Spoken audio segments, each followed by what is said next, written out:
Olá pessoal, no Amigovski, no podcast de hoje, eu trouxe mais uma vez a doutora Márcia Umbelino.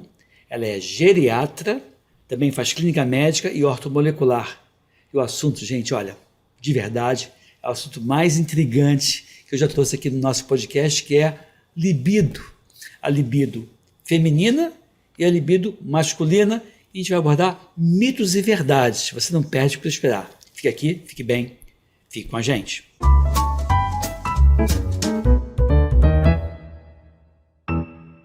Márcia Umbelino, mais uma vez aqui no nosso podcast, no Amigovski, né? Você tem uma coleção de canecas. Agora eu tenho caneca aqui.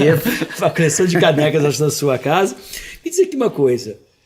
Você faz clínica médica, geriatra, e acaba sendo muito demandada por pessoas que vão lá para questões de libido também, né? Tanto homem quanto mulher. A primeira pergunta é, quem mais te procura por conta disso? Mais homem ou mais mulher? Ou não tem diferença? Olha, é disparado um número muito maior de mulheres. Mas muito mulheres para falar da sua própria libido, mas como também da libido do marido. A mulher, ela vai mais ao médico, né? O papel de X9 do marido. Porque assim, o homem ele sempre acha que tá ótimo, né? Se você chega no consultório e pergunta, como é que tá a libido? Maravilhosa. Como é que tá o desempenho? Sensacional. Quando a esposa vai junto, ela faz assim por trás. Não. Então a mulher ela procura mais, muito mais próximo à menopausa. Sim. Eu tenho visto um fenômeno de aparecer aos 40 anos. Mas ela procura porque vem perdendo o interesse. Porque vem perdendo a libido. Entendi. A libido como um todo, né? Porque a libido não é só lubrificação, a libido tá na cabeça também, né? No desejo. Claro. Então ela procura, normalmente na menopausa, que os hormônios estão caindo e com isso vai diminuindo lubrificação e diminuindo sensibilidade, com isso o tesão, o libido. Mas aos 40 anos, muitas mulheres que vêm em uso de anticoncepcional oral, elas funcionam como mulheres castradas. Olha só. Então as alterações hormonais aparecem mais precocemente. Entendi. Então essa alteração de libido é mais precoce. E nesse caso, assim, quando existem métodos contraceptivos que interferem menos com isso, né? Como, por exemplo, dispositivo intrauterino, talvez. O que a gente mais indica é isso, é o DIU. É o DIU, né? Contraceptivo também, camisinha, eu acho que funciona, né? Claro. Então, assim, o que a gente pede normalmente é que tenha essa modificação da anticoncepcional oral para o DIU. É o que a gente pede normalmente. E aí, com isso, você com isso a gente resgata a normalidade. A normalidade hormonal dessa mulher. Uma outra coisa que eu acho que é importante a gente falar é que a mulher na menopausa, o corpo muda. Né? Então ela tem uma tendência maior a acúmulo de gordura abdominal, ela tem uma dificuldade maior de perder peso, e isso mexe com a autoimagem. Pois é. Mais uma vez a gente vai naquele caminho da medicina do estilo de vida. Gente, acho que todo podcast eu comento medicina do estilo de vida. Não dá para se distanciar disso. Se você quer ter saúde, quer ter mais prazer na sua vida, tem que colocar em prática. E eu acho que o acompanhamento de uma médica, que é uma médica que tem essa visão holística como você tem, Márcia, é fundamental. Eu tenho uma certa inveja dos teus pacientes, mas eu ainda vou, de repente, minimizar essa inveja me consultando com você para falar de várias coisas, dentre elas até a libido, que eu acho que vale a pena. Nada é tão bom que não possa ser melhor, nada é tão ruim que não possa piorar. Mas vamos lá. Vamos dividir então o nosso podcast em 3 partes, onde a gente vai dar a primeira parte, tentar falar um pouco mais da libido do homem, a segunda parte falar bem da questão da libido da mulher, e na terceira finalizando com chave de ouro essas 2 questões. Pode ser assim? Pode, mas assim, o que eu queria te botar, sinceramente, eu vejo mais impacto na baixa da libido masculina se refletir no casal do que a baixa libido feminina, porque... Mesmo, né? Porque a mulher ela não precisa ter ereção. É claro. Portanto, ela não precisa ter o desejo, ela não precisa ter o tesão. Sim, mas também... E ela pode simular uma situação de uma relação proveitosa para ela, enquanto muitas vezes não o é. Pois é, e aí é ruim também, né? E muitos mitos, e eu não sei quem que criou isso, porque para o homem, um sexo bom é um sexo de muito tempo, com uma performance muito prolongada, levando muito tempo para ejacular. E o que eu vejo com as mulheres é que as mulheres não querem tanto tempo de ereção, nem tanto tempo pro homem quer ter o prazer dela. Principalmente pro prazer dela. Entendi. Mas porque muito demorado também você perde o time. E vai acabar machucando, vai acabar irritando, vai acabar ressecando, vai acabar... Então eu acho que a libido masculina se reflete também na libido feminina. Tá. Porque ela tem que ver o desejo no homem em relação a ela Pra ela se sentir melhor e também ter tesão. Entendi. Mesmo estando com os hormônios ok. Entendi. Então, como é que você lá? Você falou, olha, gente, anota aí. As mulheres não querem que você fique muito tempo lá. Querem que você seja eficiente. Eficiente. Faça ela ter tesão e tenha uma relação sexual proveitosa e agradável, mas que não precisa ser de 3 horas. Claro. De uma relação sexual. Mesmo porque a mulher, às vezes, ela vai transar de noite, ela tá afim de dar umazinha e dormir. Dormir depois, né?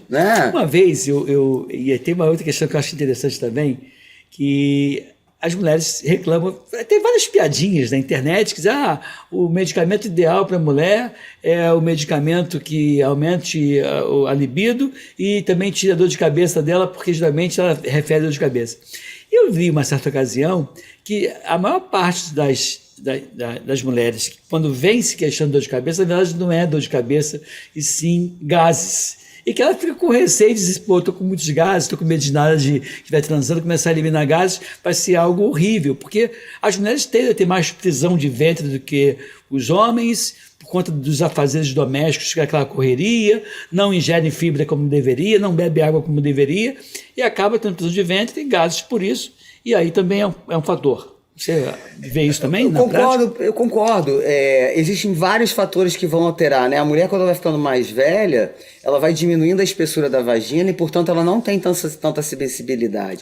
O clitóris também dá uma atrofiada e aí ela precisa de uma melhora nisso. Por exemplo, a tadalafila a gente tem usado em mulher para isso com uma boa resposta. Olha só, é uma indicação off-label, lembrar que tadalafila hoje tem várias marcas, perdeu a patente, mas o que era o mais famoso é o Cialis, e que tradicionalmente se utilizava para homem, em doses que variavam, acho que é 20 ou 25 e 50 miligramas. Sob demanda, sim. E tem também a questão de você utilizar diariamente para a prevenção da hiperplasia prostática benigna ou no tratamento da hiperplasia prostática benigna. Então, tem essa indicação de 5 miligramas por dia dos homens. E agora, você está falando para a mulher? Também seria essa dose, 5 miligramas? Seria essa dose. E uma outra coisa que eu digo é o seguinte, muitas vezes essa mulher vai ao ginecologista com celulite, por exemplo. É muito pior para ela estar com celulite do que qualquer outra situação, até baixa de libido, porque ela tem que ficar pelada. Entendi. E aí a mulher que quer transar de luz apagada. Sim. Então eu digo assim, poxa, o ginecologista vendo a mulher toda vez que vai ao médico e ele não pensa numa celulite, que talvez isso esteja impactando na libido dela. Então a tadalafila ajuda na celulite. Olha só, a tadalafila para celulite. Ajudando na circulação. É verdade.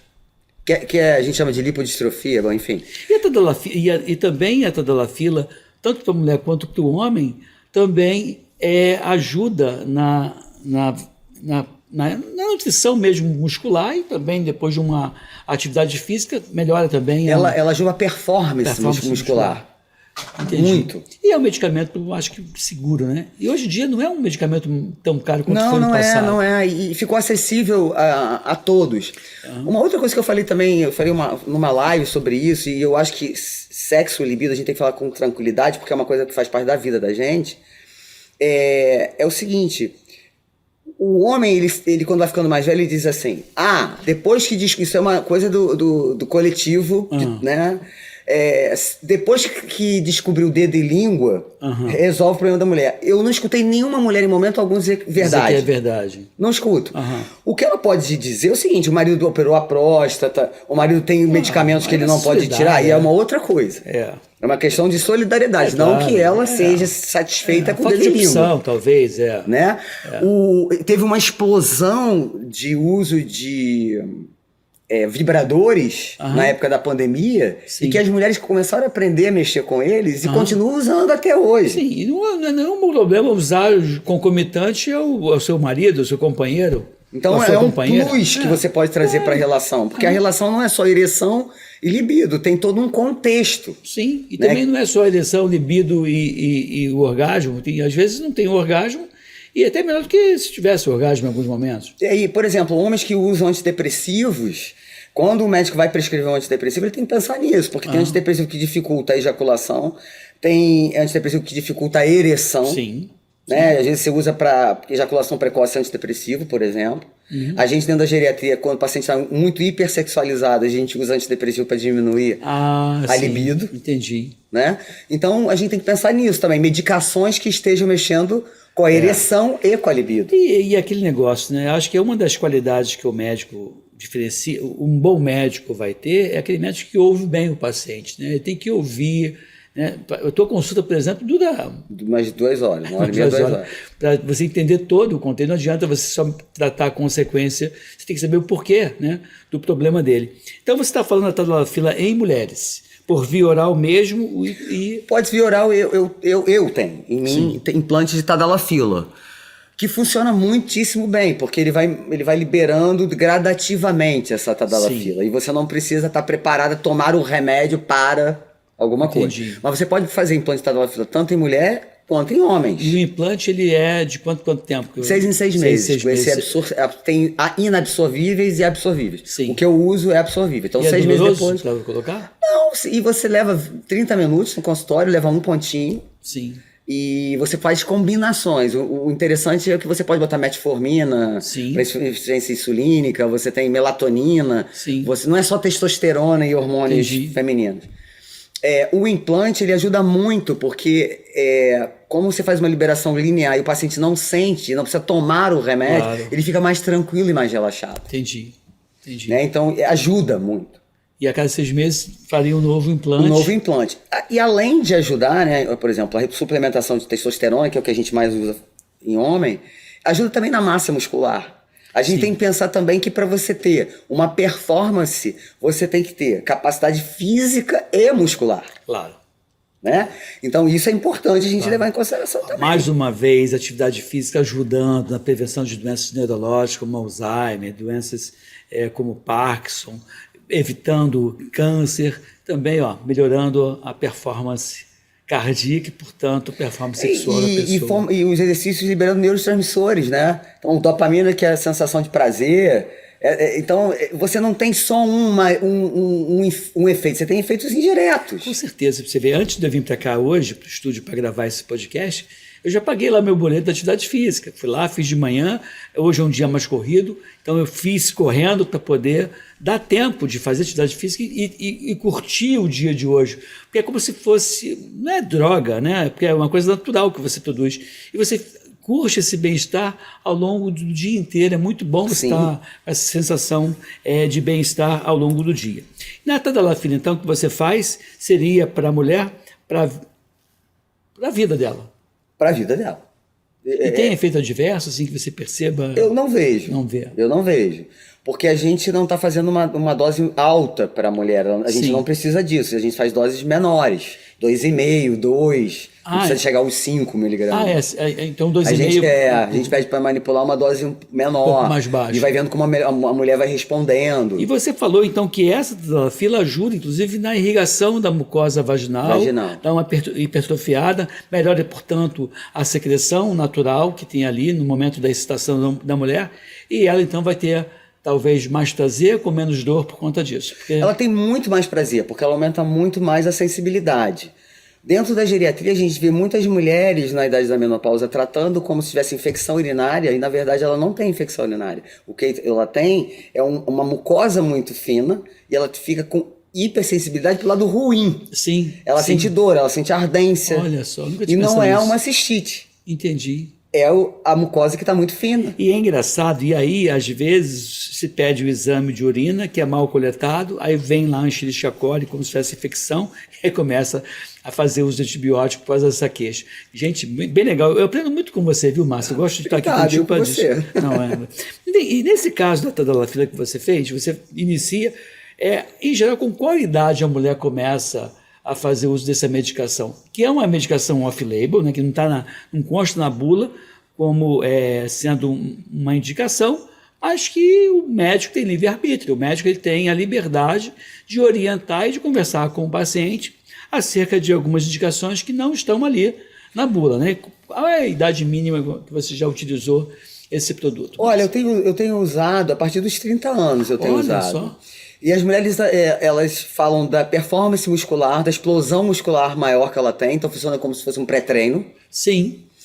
Ela fala da melhora na circulação, por exemplo, mulheres que ficam muito tempo sentada, que no final do dia tem um peso e uma dor por conta dessa circulação que está ruim, ajuda com a tadalafila. Você faz assim, uma prova terapêutica, porque quando você bota o implante, queira ou não, deve ser um procedimento um pouco mais oneroso, tem lá o cortezinho, colocar. Você faz um test drive com essa mulher de fazer alguma complementação por via oral e dependendo da performance, do resultado você introduz o tal do implante, ou você já parte direto para o implante? Não, eu 100% das vezes eu equilibro o paciente, vejo onde está o déficit. Normalmente eu faço posição ou com soroterapia, ou com ortomolecular oral, ou medicação oral, e depois que a paciente está toda equilibrada é que eu faço o implante. Eu digo que o implante não é para eu deixar você ótimo, o implante é para deixar você bem. Entendi. A oral, a soroterapia, ela faz você ficar ótimo. Aí os injetáveis, sim. o paciente fica ótimo, né? Então, esse ótimo dá para você manter o tempo inteiro. Então, você vai deixar depois o paciente bem. Entendi. Quer dizer, você pega, equilibra e dependendo de como ele fique, você introduz ou não a tadalafila de acordo com cada paciente. Porque tem paciente que às vezes no oral já resolve o problema, né? E não necessariamente todos os pacientes têm que botar chip. Entendi. Quer dizer, na verdade, você dá a opção de fazer o implante quando o paciente não quer tomar mais um medicamento, porque o oral funciona muito bem também. As pesquisas dizem que depois de 3 meses, 50% dos pacientes abandonam seus tratamentos. Né? Essa é a estatística. Por isso que o implante é interessante. Porque o paciente não precisa tomar um remédio. Tá lá, você esquece que tá. Entendi. Né? Mas a gente tem, às vezes, na mídia, muita gente falando mal do implante por falta de conhecimento. A gente não botou o ovo em pé. Entendi. É só uma via de administração. Claro, assim como tem subcutânea, oral, injetável, tem implante. Qual seria hoje o principal desafio em relação aos homens? Porque tem uma questão orgânica e tem uma questão também da cabeça. Queria que você me falasse qual é o pior para você abordar e como é que você faz essa abordagem da cabeça do homem e da questão orgânica do homem. Antes de eu te abrir a pergunta, Márcia, qual é o teu contato? Teu Instagram? DRA de doutora Márcia Umbelino. Márcia Umbelino. Márcia, e não tem nada de Umbelino com U mesmo, de uva, direto. Márcia Umbelino. E aí teu Instagram. Isso. E aí ali tem tudo, todas as informações, tem tudo. Tem sites também, mas pelo Instagram tem toda a informação. Tá, e ali eu consigo marcar uma consulta com você, fazer contato. Tá, então a pergunta que eu deixei em aberto foi o homem. O homem, você falou que geralmente o homem não se enxerga, até porque no bate-papo, no botequinho, tomando um chopinho, cada um conta mais vantagem do que o outro. Uma vez, Márcia, eu me lembro, um cara da minha idade, portanto não era mais nenhum garoto, ele ia sair pela primeira vez com uma mulher, e aí nós trabalhamos o dia inteiro, foi um dia muito cansativo. Você que está me vendo, você sabe que eu estou falando de você, não vou falar o teu nome, obviamente, quando te expor, óbvio, né?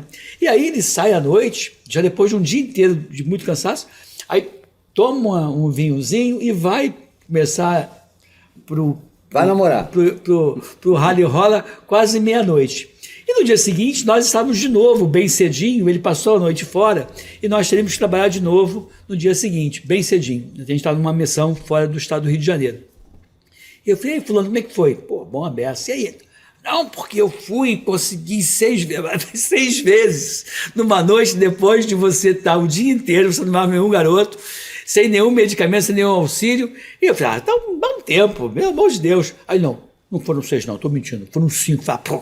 Obviamente, o apelido dele a partir daí virou da 5, né? Que é mentiroso, os homens mentem.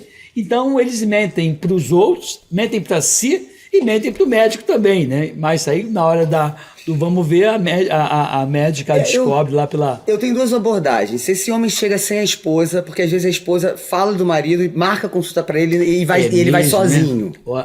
Então eu já sei mais ou menos do histórico da relação sexual dos dois. Sei. Tem um homem que vai porque ele começou a perceber que está tendo alguma alteração nessa relação sexual. E tem um homem que não vai dizer nada e eu pergunto. Normalmente eu pergunto.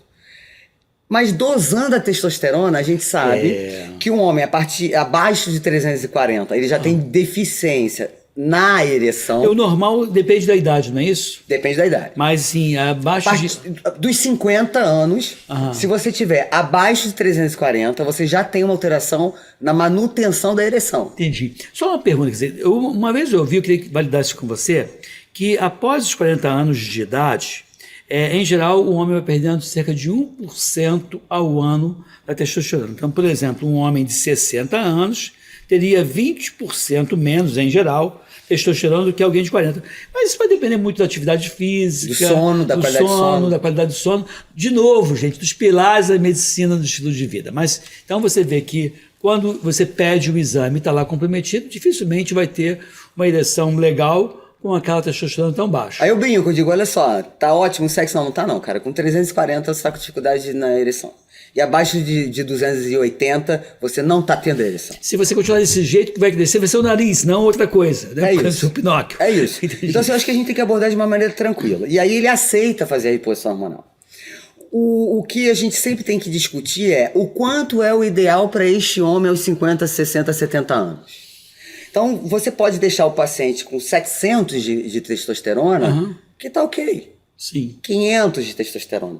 Então, se o paciente tem 500, 700, o que vai fazer você estabelecer um tratamento ou não é a clínica.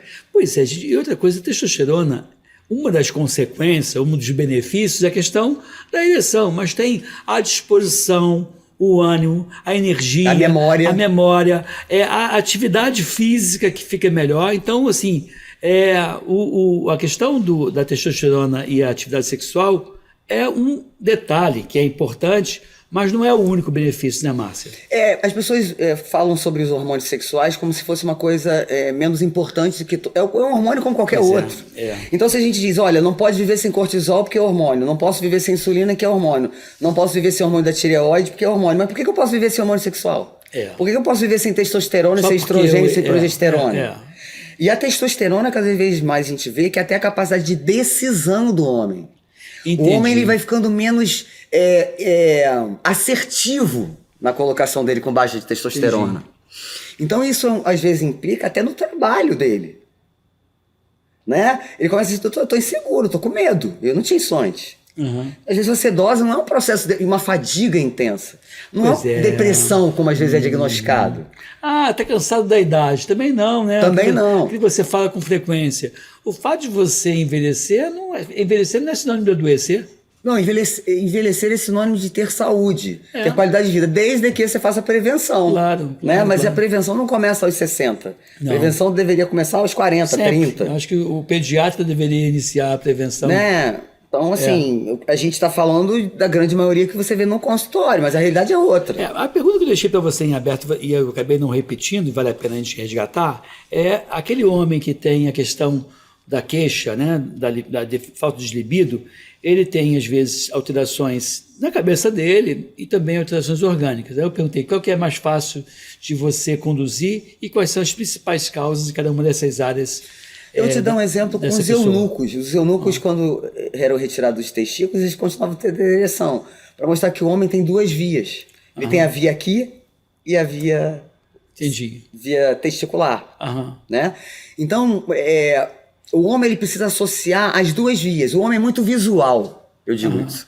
Né? Então tem que ter o primeiro estímulo, que é o visual, para depois ele ter a ereção e depois tem que ter a manutenção. Né? Da mesma forma que a ejaculação do homem é diferente da mulher. Da mulher vem em platôs. Então ela vem se animando e tal. O homem não, ele precisa de uma animação grande, tem o ápice e isso cai. Então, o DVD deita, vira e dorme, né, depois. Então a gente tem que levar em consideração, eu acho que tudo isso no homem. Na mulher é mais fácil essa abordagem. Porque ela tem uma via só, que é tudo misturado. É a cabeça misturada com o hormônio. O homem não. Os neurotransmissores interferem muito na ereção do homem. Porque se ele não tem esse mecanismo de compensação, por exemplo, via dopamina, se ele está no processo depressivo, ele não tem o desejo, não tem a libido, não tem ereção. Né? Então eu acho que no homem é mais complexo você abordar de uma maneira bastante eficaz a coisa da libido, da ereção, da musculatura, da concentração. E uma outra coisa, existe uma celeuma ainda muito grande que não era mais para existir. Isso tem um consenso latino-americano falando isso, eu não estou falando da minha cabeça, dizendo que testosterona não gera câncer de próstata. Né? O câncer, a célula cancerígena ela já está lá. A testosterona ela só precipita coisa. E uma outra situação que eu acho bastante importante da gente dizer é que a intervenção na reposição de testosterona no homem de 40, por exemplo, de 50, evita que ele tenha hipertrofia prostática. Porque no primeiro momento, olha o que o cérebro entende. Que como eu tenho menos produção de testosterona, mas eu só tenho 40 anos, que o problema está na superfície de absorção. Ah, entendi. Então ela aumenta o tamanho da próstata para aumentar poder, a superfície de absorção. É. Então se eu estou fazendo se eu estou fazendo a reposição para o fisiológico, Sim. eu evito que essa próstata aumente. Entendi. E aí essa reposição em homens, a tua proposta também é a questão do chip? Ou você faz tópico? Como é que é? Olha, no primeiro momento a gente faz injetável, porque a gente diz que a gente faz dose de carregamento, a gente pega a dosagem de testosterona do homem e joga muito lá para cima, porque isso faz com que ele destampone receptor. Porque, por exemplo, o homem obeso, ele tem muito receptor de testosterona tamponado, quer dizer, fechado, e muito receptor feminino. Pronto, aí fica acumulando gordura, diminui a Gordura potência. na lateral do abdômen, embaixo do abdômen, que não é no culote, que não é comum no homem. É. Então a gente joga a testosterona para cima para destamponar isso. E depois você pode fazer testosterona em gel. Entendi. Você pode fazer implante de testosterona, você pode fazer implante de testosterona e de tempos em tempos você faz outra dose de carregamento. Isso vai depender da clínica. Entendi. Não depende mais aí A clínica tanto do laboratório, de como ele vem se comportando no laboratório. No laboratório, a melhor dosagem seria de testosterona salivar. Isso limita mais quando a gente vai pedir, porque é mais caro, às vezes o plano de saúde não paga. O médico que sabe fazer isso, ele sabe o quanto que ele está esperando com o tratamento dele e o quanto de testosterona ele quer no resultado final. Entendi. Tá? Assim, a tua busca é sempre jogar mais próximo de 700. 700 é um do que limiar bom. deixar Assim, para 350. para cognição, para musculatura, para atenção, para decisão, para diminuir medo. Entendi. Então, 700 é uma isso, dosagem né? bem boa. Para massa óssea, né? Também, né? Tem sintometria óssea, tem que ser pedido para homem. Então, e talvez esse é um dos fatores que faz com que a mulher tenha maior comprometimento da questão do osso, porque ela não tem a testosterona como tem o homem. E o interessante com a mulher é que como a testosterona para a mulher seria, num primeiro momento, para amadurecer óvulo, e ela na menopausa, pré-menopausa, no climatério, ela não precisa amadurecer óvulo, a primeira hormônio que cai é a testosterona. Então ela tem muitos, num primeiro momento, efeitos relacionados à baixa de testosterona, que é a baixa de estrogênio e progesta. Entendi. Então, a testosterona ela também tem que ser encarada que existe na mulher e não é só para mulher fisiculturista. Claro. É para mulher normal, como eu. Claro. Né? Então, ela também não serve só para libido. Ela serve também para concentração, para a capacidade da mulher de ter decisões também. Entendi. Né? De ter coragem. De ter um corpo com uma resposta metabólica melhor. Então, assim, eu gosto muito do uso de testosterona em mulher. Só que a gente não joga para o limite de 700, né? Claro. A mulher ela vai ter a média aí de 30, é o que a gente encontra. Mas a gente, quando faz de outra forma, a gente joga um pouquinho mais para cima, dependendo do que a gente quer. Do que a gente quer, em comum acordo com o o paciente, né? Vai dizer o que ele quer. Mas você vê, então, percebe que no caso tentar devolver a libido para a mulher, hoje é basicamente a questão da tadalafila. Você tem experiência com laser de vagina para estimular Olha, o laser de vagina é um barato. Eu tenho amigas minhas ginecologistas que a gente faz e fazem laser. O Brasil é recorde de uso de laser reparador. Né? Eu vim de um congresso da medicina convencional e que o primeiro post falou muito mal do laser íntimo, com um preconceito, e eu me senti incomodada. Dizendo o seguinte, eu tô linda, mas tô péssima. Como se pra eu estar linda, maravilhosa, eu tenho que estar péssima de cabeça. Eu não acho isso. Eu acho que eu tô linda e tô maravilhosa. Se a mulher tá incomodada porque a vagina teve algum problema que ela não tá conseguindo ter uma relação boa, porque ela não gosta, quer dizer, tá mais enrugada, mudou de coloração, o clitóris, o capuz do clitóris ficou maior e ela quer fazer o laser, eu acho fantástico, o laser estético. Sim. E existe o laser também para incontinência urinária, claro. Né? Para flacidez da região pélvica. Então o laser é um instrumental muito bom. Mas que não é para todos também. Que não é para todos também. Mas também tem aquela história, né? Também não é uma intervenção muito cara, até onde eu sei. Você tem ideia de quanto custa isso? Depende de quem está fazendo, mas a média aí, 10 mil, 5 mil, Jura depende do que você todo? quer. Por exemplo, se você quer só para incontinência, 3 mil, 5 mil. Não sabia que era esse valor todo. Mas para mulher que questões estéticas, 10 mil, 15 mil, 20 mil, vai depender do médico. É mesmo, né? E assim, eu não acho uma besteira. Não, claro que não. Se isso incomoda a mulher, ela, e tem como resolver, vai logo. Claro. Eu acho que o médico pode não saber fazer, mas tem que saber indicar. Claro, mas o problema é que quando o médico não sabe indicar, não estudou, alguns médicos, alguns colegas desqualificam o procedimento. Sempre desqualificam, né? Até porque, o Márcio, a eficiência de um equipamento de laser em atingir o médico e levar para ele essa educação permanente não tem a mesma competência de uma boa indústria farmacêutica. A indústria farmacêutica tem maior habilidade em levar isso. E aí eu acho que cabe, eu vou trazer algum médico que faça laser vaginal aqui no nosso podcast, até para poder dar espaço para essas pessoas que defendem uma medicina um pouco diferente daquela que a gente está acostumado a ver. Então você acaba, o laser pode ter a sua indicação, o tadalafila também para a mulher, a reposição hormonal também para a mulher, no caso da testosterona. Também, uma coisa que ajuda muito, sabe o que é? Metformina. O glifage, porque ele é um excelente antioxidante e ele melhora a resistência insulínica. Sim. Então seria uma maneira dessa mulher começar a emagrecer porque ela diminuiu a resistência insulínica. Entendi. Então a gente tem implante de metformina, a gente tem implante de NAD, que é um cofator, uma coenzima que participa das mitocôndrias, então trata tudo. E você pode fazer implante, como você pode fazer venoso. Entendi. Então eu uso muito para paciente com falha de memória, não, com déficit de atenção. Interessante isso. E mesmo para pessoas mais jovens, ô Márcio? Mesmo com pessoas mais jovens. É ótimo. Porque mexe com a mitocôndria, a gente faz com coenzima Q10. E a gente faz com glutationa, porque a glutationa é outra que também atua na mitocôndria, na respiração da célula. Ô Márcia, depois de uma intervenção completa, inteligente, técnica, eficaz, em geral, as mulheres de 0 a 10 melhoram em quanto? Olha, eu te diria que 80% Olha só, das mulheres. 80%. Tanto que elas vão indicar para o marido. Só que o que acontece? No meu entendimento em relação à libido, que é uma coisa muito importante para a gente falar.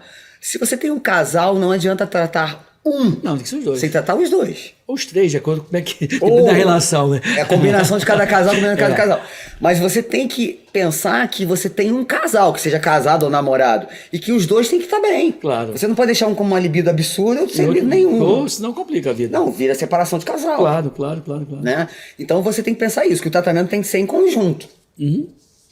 E aí, sendo assim, 80% melhora na clínica e os 20% o homem ajuda a mulher a melhorar. Então vamos lá, você faz, melhora, e quando o homem entra nessa jogada, qual é o papel? Porque assim, o que acontece na minha visão aqui? Qual é o especialista que vai tratar desse casal?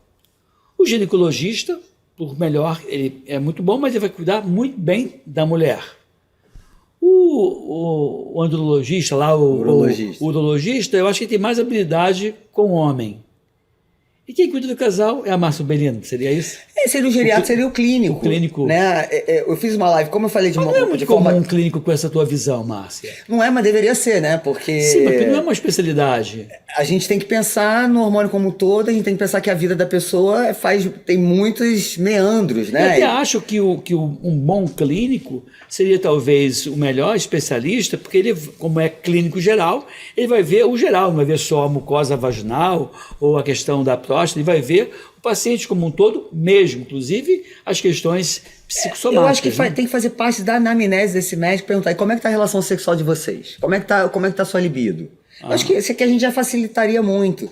Teve um casal, tem 2 semanas no consultório, foi muito legal. Desculpa, só intervir. Não é comum ser a queixa principal. Não é comum. Ela vem geralmente escondida. Nunca vem como... Raramente. A não ser que esse homem tenha casado de novo. Ou tenha visto nosso podcast aqui e já foi, opa, posso melhorar. Tenha casado de novo, porque o fenômeno do Viagra, do Cialis, fez com que o homem se separasse das mulheres e casasse com mulheres mais novas. Portanto, a performance e a libido tem que melhorar.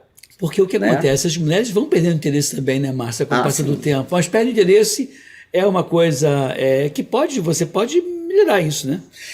E eu acho que a perda do interesse também vai do homem entender que a mulher também gosta de uma estética boa. Né? Porque você fica vendo homens hoje, jovens, com uma barriga absurdamente grande, né? Com gordura visceral, sem musculatura nenhuma, e aí fica difícil, né? Essa relação acaba comprometendo, né? A mesma coisa que a mulher é muito preocupada com a estética dela em geral, mas o homem ele é mais relaxado. Ele é muito mais relaxado. E tem um impacto do álcool. Eu percebi isso muito na pandemia, que as pessoas ficaram muito em casa e a ingesta de álcool passou a ser muito maior. Homens que pioraram muito da parte sexual por conta do excesso de ingesta alcoólica. Caramba. Muita, mas é muita, gente. Então isso a gente também tem que pensar. Pois é, né? mais uma vez, a questão da medicina do estilo de vida, que um dos pilares é não abusar de drogas lícitas ou ilícitas. Gente, coloque isso na prática de vocês, vocês vão mudar de vida e vão mudar para melhor. Né? Então, inclusive, a doutora Márcia ela tem a possibilidade, tem outros, a doutora Márcia é uma médica que cuida muito bem dessa parte, mas tem outros colegas, se você não tiver como vir na Márcia, busca quem é que faz isso. Né? A busca boa é a gente jogar em medicina integrativa. Sim. Porque a medicina ela teve vários nomes, né? Medicina alternativa, medicina complementar, só que a gente não é alternativa a nada, a gente pode ser complementar, mas na verdade a gente gosta de integrar. Integrar profissionais, integrar técnicas, né? Então, assim, tratamentos. Então, integrativa, eles vão achar uma forma mais homogênea, esse tipo de médico que pensa como eu. Mas eu acho que o médico que pensa como você é justamente o médico que preserva os pilares da medicina do estilo de vida. Ele fica de olho em tudo e ele questiona isso, né? O que eu vejo hoje é que, às vezes, determinado tipo de consulta, durando 10 minutos, não dá para abordar os pilares, não dá para abordar o todo, não dá para você saber do paciente. Não dá. Hoje está muito na moda os endocannabinoides, né? Você pode, por exemplo, um homem que dorme mal, você pode utilizar do canabidiol para fazer esse paciente dormir, melhorar a qualidade de sono e, portanto, a produção de testosterona dele. Claro. Só melhorando a qualidade de sono. Olha, eu fico assim, eu mesmo... eu venho fazendo uso de medicina canabinoide para poder diminuir a dor, que eu estava sentindo muita dor, mas eu não sei qual foi o que fez efeito. Então, eu estou fazendo reposição de magnésio, eu estou fazendo reposição do ômega 3, eu faço os produtos naturais como cúrcuma, como ora pronobis, o próprio cannabis. Hoje estou muito mais disposto e melhor, eu nem sei, eu estava tão cansado de sentir dor que eu acabei fazendo essa intervenção completa e estou com medo de desmamar, porque são coisas naturais. Eu acho que quando a gente faz isso, por exemplo, você faz um magnésio que tem uma relação fixa cálcio-magnésio para o osso. Mas o magnésio não está só no osso. Então, se você melhora o magnésio, você está melhorando função de células, você está mudando membrana. Se você faz ômega, serve para o cérebro, serve para o colesterol, serve para ajudar a ir ao banheiro. E serve para sintetizar endocannabinoide também. Né? Então, quando você faz uma coisa, você tem um efeito indireto. Claro. Os endocannabinoides não estão no tronco cerebral, eles estão em todos os lugares do corpo. Só falta a gente descobrir o que mais a gente quer usar. Uma vez eu perguntei para um amigo meu que trabalha muito, o Fernando Lamego, ele estuda muito a questão da medicina canabinoide, e eu falei assim, mas como é que ele falou? Eu falei assim, quem é que você indicaria a medicina canabinoide? Para mim teria que estar na água, né? Ele tem um certo exagero, mas ele mostra as deficiências que vêm ocorrendo em várias enfermidades. Você vê no Parkinson, na fibromialgia, no Alzheimer, quer dizer, todas essas áreas da medicina, e como são receptores, como você mesmo citou, no corpo inteiro, aí, infelizmente, as pessoas começam a discutir a questão do uso recreativo. Pô, não vou entrar no mérito, mas existe uma indicação médica que é precisa e você não dá a chance desse paciente buscar essa alternativa, não é uma medicina humanitária, né? Não é, porque você vai medicamentalizar demais esse paciente. Você poderia usar um endocannabinoide, um canabidiol, um THC, enfim. Você usar dessa instrumental a mais e tratar o todo. E com isso você não precisa de dar um monte de remédio. E eu acho que o médico que faz isso, ele acaba de novo olhando o paciente de uma forma integrada, como você falou. Então, assim, aí, vamos lá, Márcio, na questão do homem, então. O homem vai até você, geralmente levado pela mulher e não por ele próprio, porque ele está disputando com os amigos do bar quem é que, numa noite, são 5, 6, 10 tentativas, ou talvez e nenhuma... Um acerto e 10 tentativas. 10 tentativas. E o que eu achei legal que tipo de abordagem você faz desse homem? Além, obviamente, da questão da testosterona, da tadalafila. Olha, eu vejo a síndrome metabólica, que é bastante comum, que vai alterar a testosterona. Então, se o colesterol está alto, se ele está diabético, se ele está hipertenso, se tem alteração de triglicerídeo, o sono, a prática do exercício físico e a alimentação. São as coisas que a gente tem que... A questão E do as álcool também que você medicações. falou. O álcool também que você E falou. o álcool, com certeza. É. Né? Porque é um fenômeno que a gente está vendo aumentar muito da pandemia para cá. E a gente sabe que a ingesta alcoólica aumentou muito. Então, medicamento, hábitos de vida, exercício físico, síndrome metabólica, né? Essas alterações laboratoriais, sedentarismo, estresse. Aí, de Eu acho novo, que começar lá com estresse, eu acho que é fundamental. mas, de novo, a gente vai isso. entrar na questão da medicina do estilo de vida, né? O bacana, Amigovski, é o seguinte, quando você faz joga pro ideal fisiológico da testosterona, o homem melhora tanto que depois ele começa a procurar, de tempos em tempos, voltar ao médico. Entendi. E até para poder ir ajustando a dose dos medicamentos. E ele vai se sentindo melhor. Porque no primeiro momento ele não sentia nenhuma diferença. Eu digo, então tá, fica sem. Passa 2 meses, não, doutora, pelo amor de Deus, eu tenho que voltar a fazer o que eu estava fazendo antes, que eu tô péssimo. Entendi. Porque quando você fica melhor, você não começa a prestar atenção no erro, só nos acertos, então tá tudo ótimo. É claro. Né? E você acha assim que também... Porque existem homens que performam com determinadas mulheres e performam mal com outras mulheres também. Talvez o medo de...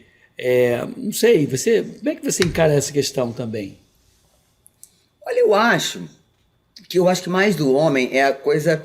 Se ele pega um mulherão, ele vai dizer, meu Deus, como é que vai ser a minha performance, quanto tempo, quantas horas eu vou ficar... Será que eu tenho que fazer 1, 2, 3, 4, 5, o que ela quer?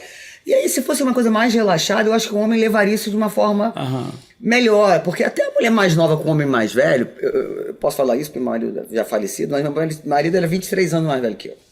Então você não vai esperar uma performance de um cara de 30. Sim. Né? Mas eu tenho ele 23 anos mais velho. E a relação sexual era ótima. Porque você ganha na qualidade, não na qualidade e no tempo. Claro. Eu acho que o que é necessário é a conversa. Clara e objetiva.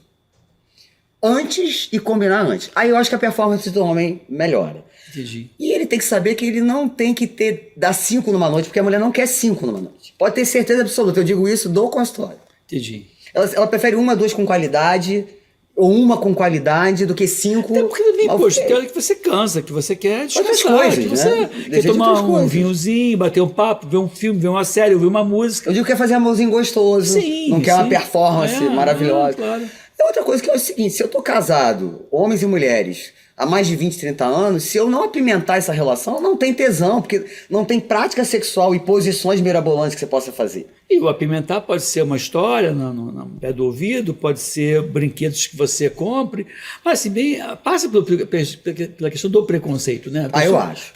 E eu acho assim, Márcia, numa relação a dois, numa relação entre as pessoas, o combinado não sai caro. Se você combinou, se você conversa, você toca a vida, vai lá. O que você... E outra coisa também que as pessoas às vezes confundem, o fato de você fantasiar a dois não quer dizer que aquilo que você fantasiou vai ter que ser concretizado. Vai brincando e vai virar fantasia. Vai... uma outra coisa que a gente tem que pensar também é que o homem de 80 também tem relação sexual. O homem de 70 tem relação sexual. O homem de 90 quer ter uma relação sexual. Então isso faz parte de qualquer idade. Qualquer idade. Né? A gente não tem que estabelecer um critério de idade. Não. Até aqui ele vai, até aqui ele não precisa. Então, assim, é para todo mundo. Eu vou te fazer uma série de perguntas e queria que você pensasse, me respondesse primeiro com a cabeça de mulher, depois com a cabeça de homem. Você é mulher, mas assim, você tem uma experiência como médica Vamos lá. Sexo é duração. Não. Sim ou não? Não. Para os dois. Para os dois. Não para a mulher e não para a mulher. Sexo é orgasmo? Sim. Sempre? Não. Não. Mas se tiver orgasmo, melhor. Coroa a atividade física. A atividade física é ótima. É a atividade física. Coroa o sexo. Às vezes você pode não ter orgasmo e ter sido um sexo super agradável. Mas o bom, se você puder, é como se fosse a cereja do bolo. Cereja do bolo. É o ápice. É o máximo que você pode ter. Sexo e orgasmo, de preferência sim. Sim. Mas depois que houve Porque assim, também tem aquela questão da sincronia, né? Às vezes o homem vai muito rápido e deixa a mulher na mão, e tem mulher que vai rápido e deixa o homem na mão, né? Também, né? Mas sabe que eu acho que a diferença, isso é cultural? A mulher, ela tem uma informação da ginecologista, por exemplo, jovem. O homem é do pessoal da rua, dos outros homens. Claro.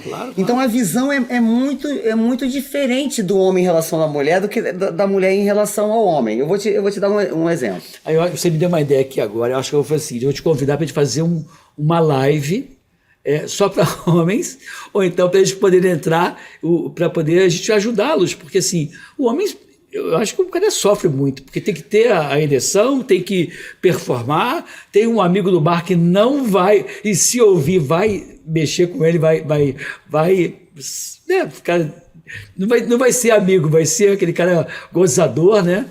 Mas fala, desculpa. Na live que eu fiz, teve muita pergunta de homens.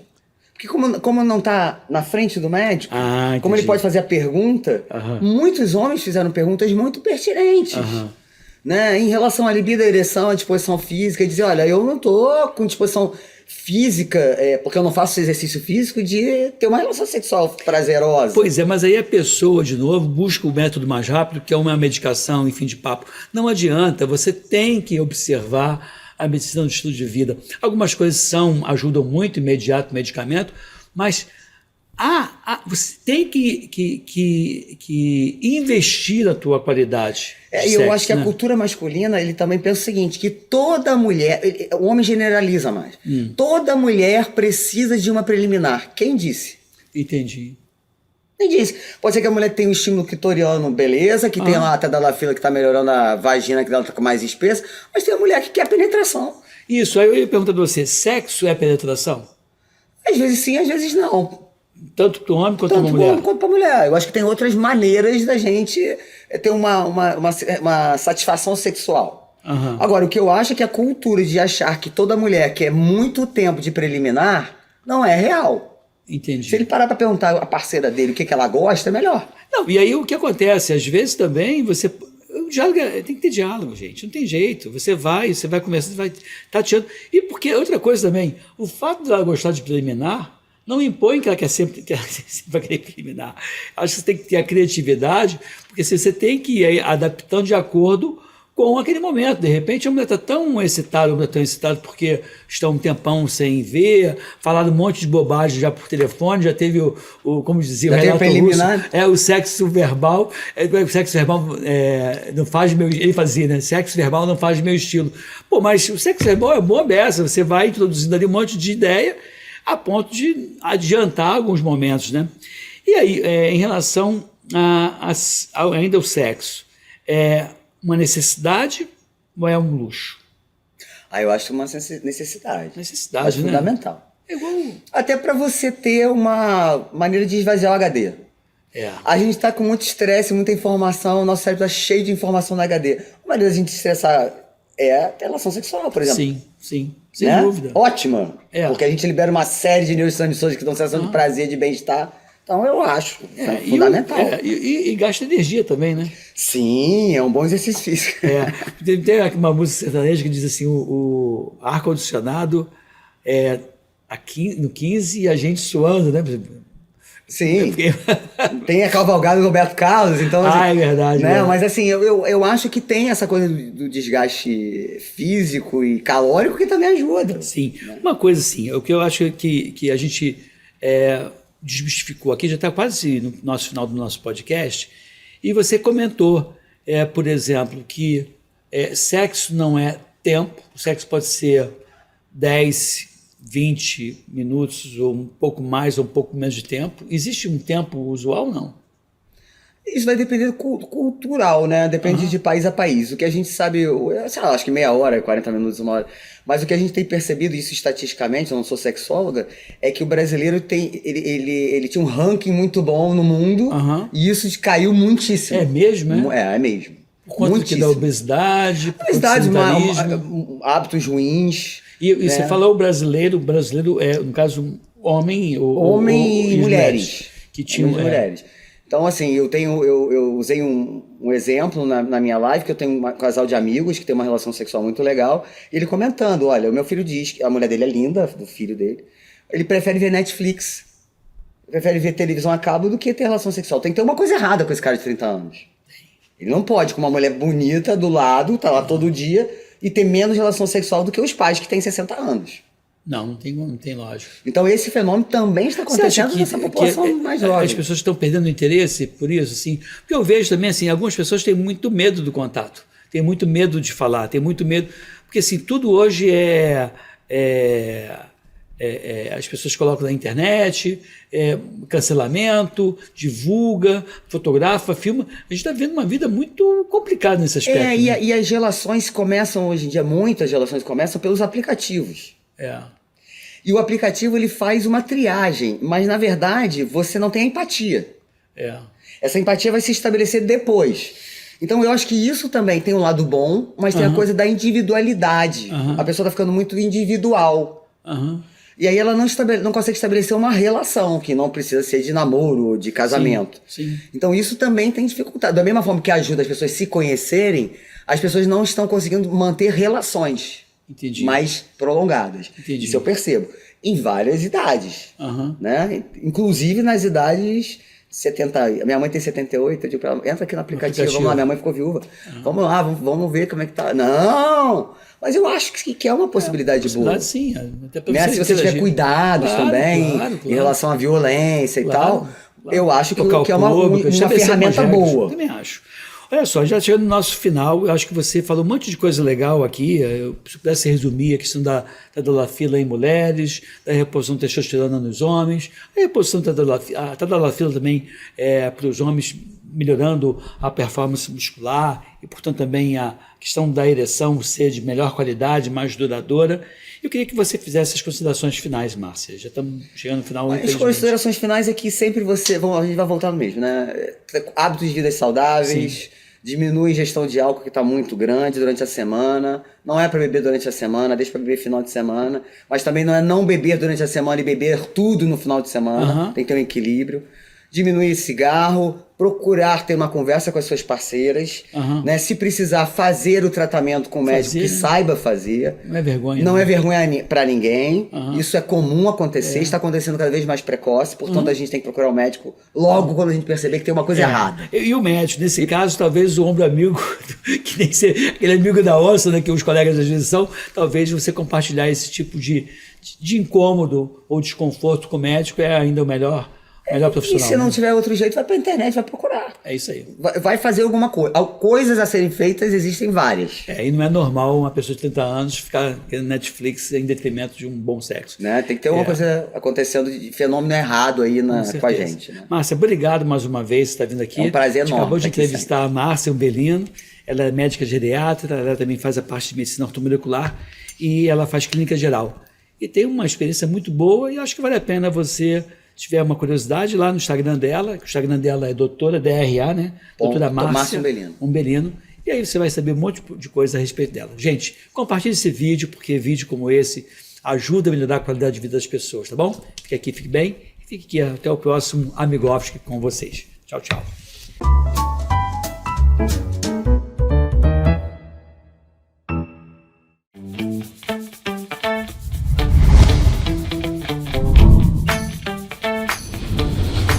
TVC, a TV do Correio da Manhã.